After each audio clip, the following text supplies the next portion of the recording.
Okay, this recording is going to be about ectolife.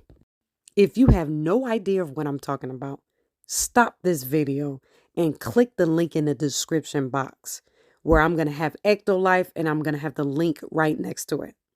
So the video ectolife went viral at the end of 2022. It got over 1 million views. And the reason for this was a lot of people were outraged about it. Why even talk about ectolife? Remember when I did the 3 videos talking about CERN? I talked about the Tower of Babel and how some scientists want to play God. And then I also talked about how science is neutral.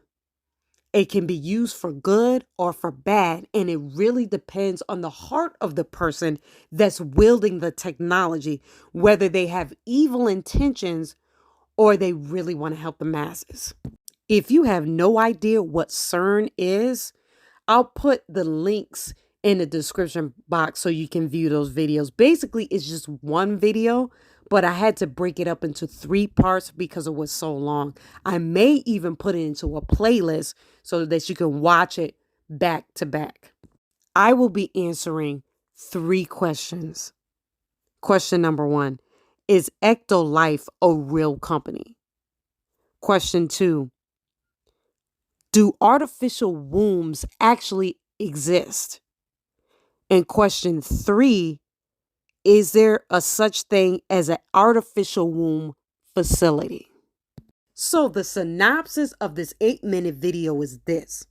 The video is about an artificial womb facility that mass produces babies up to 30K, right? And so this is a solution for women who are infertile, who just can't have kids, for women who have premature or who prematurely give birth or who just have complications, right? And also this is for couples who is impossible for them to have kids, if you know where I'm going with this. And so the other thing is for women who desire to have the baby in an artificial womb pod instead of having the baby naturally. Also, they have something called the elite package, and which is really concerning to me. So with this elite package, you can customize your baby. Now, we're not talking about customizing a car or customizing things that you want. We're talking about customizing a human baby. If this is not playing God, I don't know what this is. No wonder why people were outraged about this. And so for an example, say I want my baby to stand out from the rest, right? And so say I want a black baby with blue eyes, red hair, and a high IQ. With extra money, and you know this is not going to be free, period, but for extra money other than what you've already paid, they can do this. So 2 other things, one of the other things is if you don't want to visit the facility to, interact with your child, you can bring the artificial womb pod home with you so you can monitor your baby at home. And also the last thing is you'll be able to interact with your baby via app. So I'm going to play just a snippet of the audio recording of the 8-minute video called Ectolife, where they talk about the elite package. With Ectolife, miscarriage and low sperm count are a thing of the past. Prior to placing the fertilized embryo of your baby inside the growth pod, in vitro fertilization is used to create and select the most viable and genetically superior embryo, giving your baby a chance to develop without any biological hurdles. And if you want your baby to stand out and have a brighter future, our Elite Package offers you the opportunity to genetically engineer the embryo before implanting it into the artificial womb. Thanks to CRISPR-Cas9 gene editing tool, you can edit any trait of your baby through a wide range of over 300 genes. By genetically engineering a set of genes, the Elite package allows you to customize your baby's eye color, hair color, skin tone, physical strength, height, and level of intelligence. It also allows you to fix any inherited genetic diseases that are part of your family history so that your baby and their offspring will live a healthy, comfortable life free of genetic diseases. So if you decide to go through with this, and have your baby growing in an artificial womb or at an artificial womb facility, who's going to be monitoring your baby and doing all the work? AI, which is artificial intelligence. And so artificial intelligence has taken the world by storm within the last 10 to 20 years. Most things that we use are run by artificial intelligence. Facebook is run by artificial intelligence. YouTube is run by artificial intelligence. They call artificial intelligence, they call it the algorithm and all that stuff. And, if you ever heard of chat bots and all this stuff, they got a website called OpenAI, which that's another video topic that's been trending right now, is you can go on this website and basically if you create an account or you sign in with Google or whatever, you can basically ask this bot called Chat GPT or whatever, Chat GPT, I want you to write me out a YouTube script about dogs or something like that, or write me out a YouTube script about how to get wealthy, or, and basically, can you create a trading bot for me, and then it'll spit out code. This is the times that we're living in right now. And I wouldn't be surprised in the future if AI wipes out a lot of our jobs. So now we're going to answer the first question. Is Ecto Life an actual artificial womb facility or company?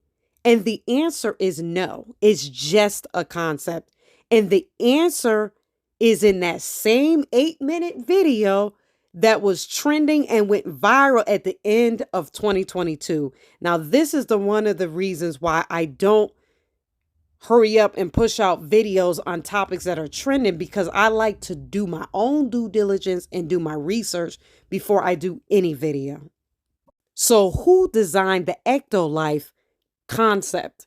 His name is HG. Now, I must call him HG because I cannot pronounce his name, but he is the designer of this concept, and we're going to do a little background on him after I play this recording.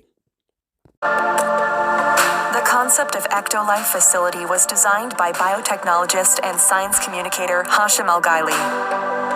It relies on groundbreaking research work that has been conducted by scientists and engineers since 1950s.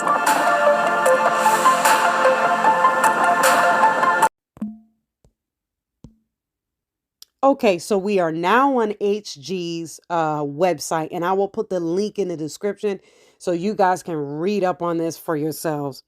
HG is a producer, filmmaker, and science communicator based in Berlin, Germany. A molecular biologist by trade, HG uses his knowledge and passion for science to educate the public through social media and video content. His flagship page, Science Nature, has garnered over 33 million followers on Facebook, and his hundreds of original videos, renowned for their simple yet powerful visual storytelling, have been viewed over 17 billion times and have inspired hundreds of thousands of people across the globe. Alongside publishing content on social media, HG released his sci-fi film Simulation, which received multiple international awards at film festivals. He also wrote his first sci-fi novel, Simulation: The Great Escape, which will be published in 2023. He is also currently finishing his first sci-fi feature film, Orbitable.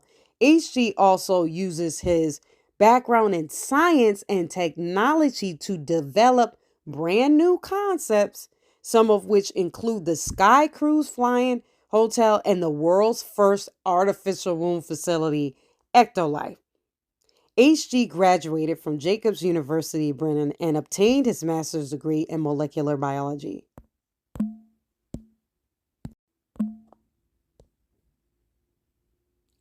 So we just read that HG is a producer, filmmaker, and a science communicator.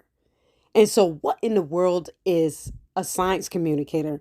Science communication is the practice of informing, educating, raising awareness of science related topics, and increasing the sense of wonder about scientific discoveries and arguments. Science communicators and audience are ambiguously defined, and the expertise and the level of science knowledge varies with each group. So, basically, a science communicator takes the complexity or the complexities of science and breaks it down so the masses can understand it. And they do it in such a way where it's appealing, entertaining, and engaging. Now, remember when I told you that Ecto Life isn't a real artificial womb facility, that is an actual concept? So, what is the definition of a concept?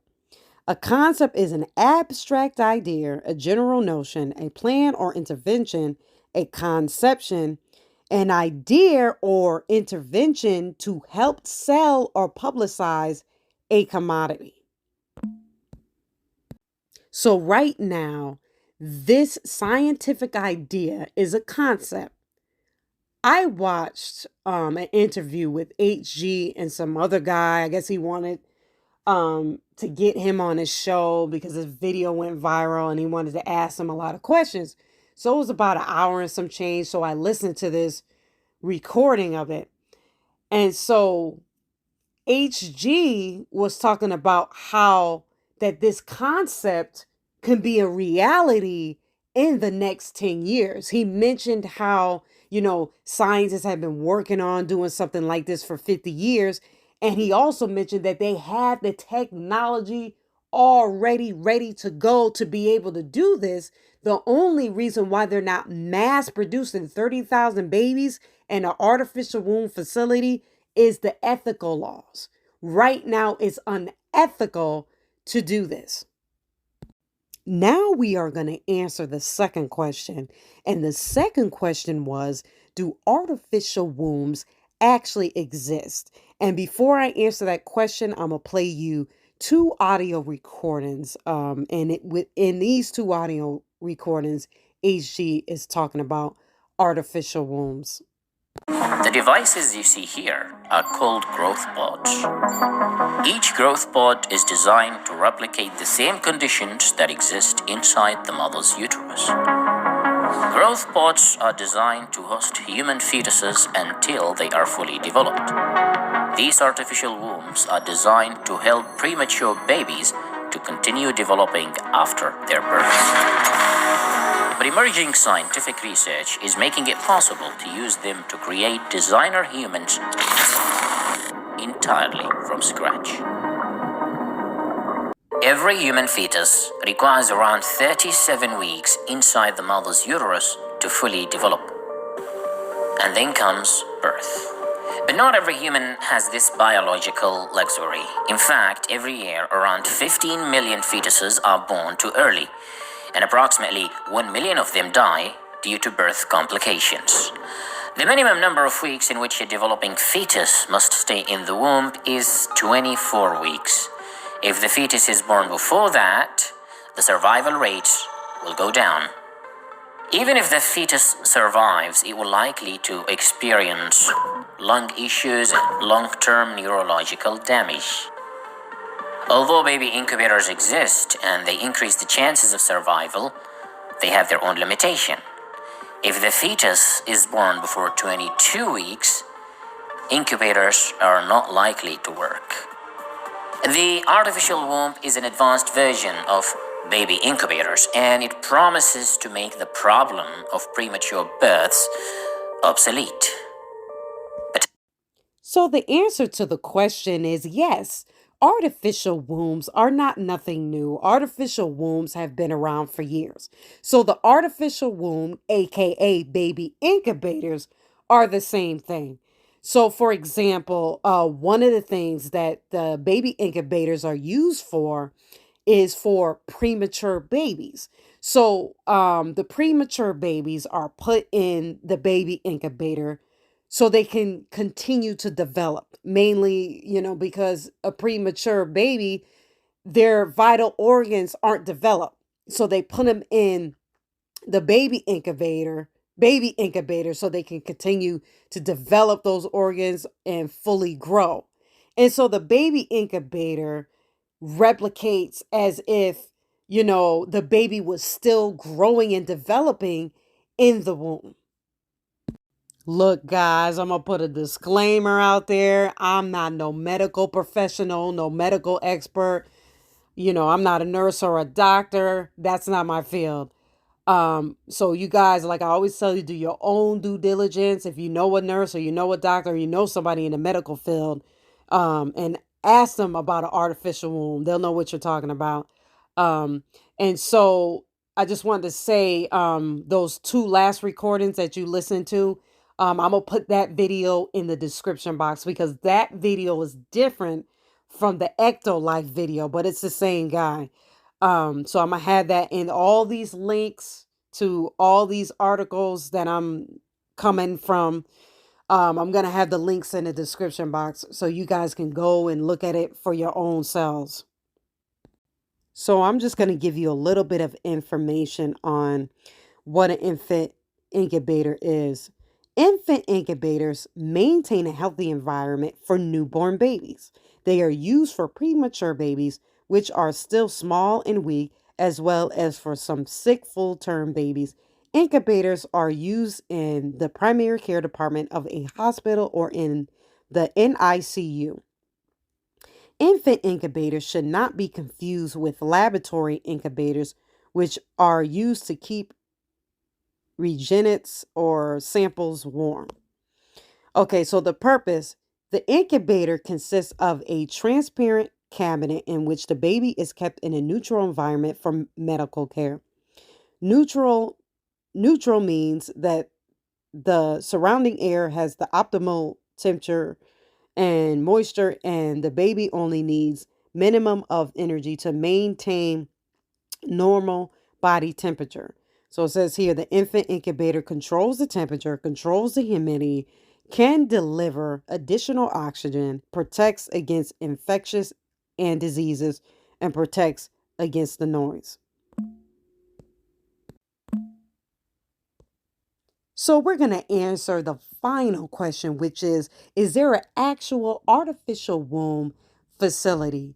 And the question is yes, there's an actual artificial womb facility in China.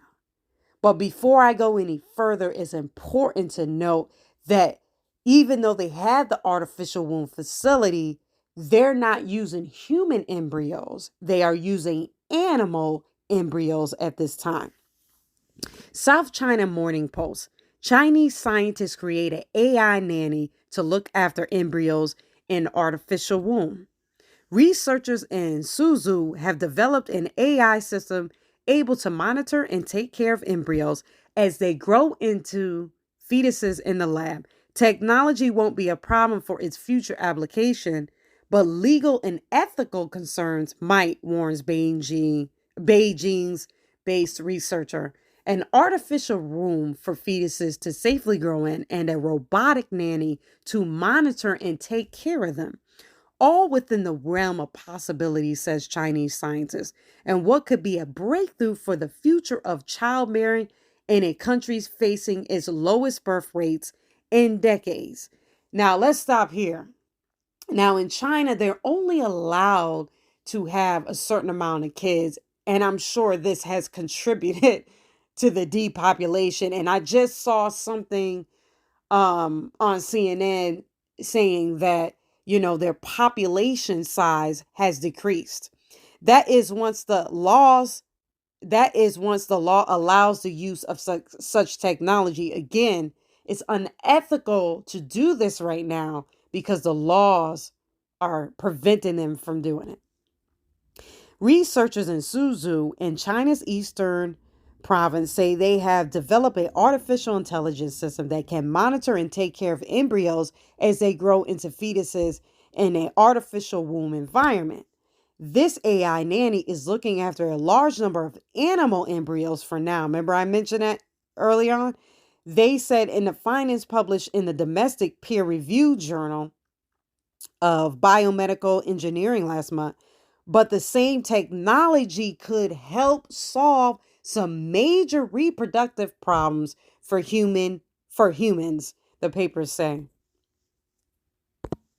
The artificial womb or long-term embryo culture device is a container where they have moose embryos growing in the line of cubes filled with nutrients fluids, says the team led by Professor Sun, I can't say his last name, of the Suzhou Institute of Biomedical Engineering and Technology, a subsidiary of the Chinese Academy of Sciences. Now, lastly, current international laws prohibit experimental studies on human embryos beyond 2 weeks of development. However, research on the later stages is important because there are still many unsolved mysteries about the physiology of typical human embryonic development, Sun and his colleagues say in their paper. The conclusion of the matter is this: technology is always advancing, right? And so we've gone from flip phones to smartphones, right? And now we even have smart TVs and so on and so forth, right? Because technology advances, that's what happens. Somebody comes up with an idea and to make things better, right? And so I can kind of understand an upgrade to our current artificial wombs that we use now. I can kind of understand it. But the concept that's being pushed in this Ecto Live video, there's more cons than there are pros, in my personal opinion. And I know that HG, he wants to solve a problem. He wants to make it so, let's try to get rid of all the complications. But with any new technology, it's going to have problems. It's going to have kinks, right? With it. If you have made it to the end of this video, you have completed part 1. And so I just wanted to let you guys know there are 2 parts. So go back and look for part 2 to complete this whole Ecto Life series. The reason why I included part 2 is because I didn't talk about what God can do when it comes to infertility. We discussed about what man has done and what man is trying to do to solve this infertility problem. But if you put your faith and trust in God and believe, He can solve that problem for you.